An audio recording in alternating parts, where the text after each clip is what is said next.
Ulysse, c'est une balade, une errance, on pourrait dire une aventure mythologique, esthétique, inspirée de l'Odyssée. Ulysse a sa place dans la Fondation Carmignac pour plusieurs raisons.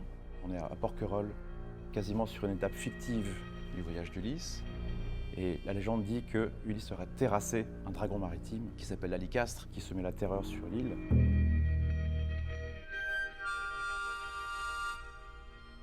En considérant que le long retour d'Ulysse jusqu'à Ithaque est une sorte de grand voyage labyrinthique dessiné sur la mer. Le parti pris, ça a été de complètement labyrinthiser les espaces. Donc c'est tout un parcours et une déambulation qui est très ludique, très aventureuse, où on fait des rencontres un peu comme dans l'Odyssée, avec une série de figures féminines, parfois ensorcelantes, parfois séductrices, parfois aidantes, bienveillantes. Puis une série de monstres qui vont faire jaillir comme ça au cours du voyage et de l'aventure des séries de réflexions, d'émotions.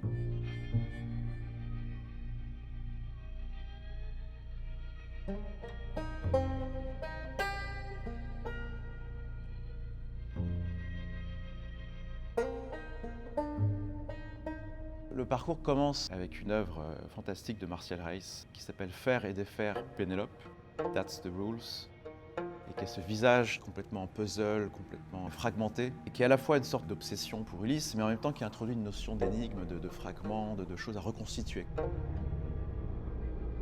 Le commissaire Francesco Stocchi, il est venu avec des compagnons de voyage, des poètes, des aventuriers. Parmi ses compagnons, l'artiste espagnol Jorge Pérez. C'est lui qui a signé l'œuvre centrale, vraiment au cœur de l'exposition, qui est une sorte de sculpture de voile monumentale sous le plafond aquatique et qui imprime vraiment une énergie de chaos. On sent qu'il y a le vent qui souffle dans les voiles.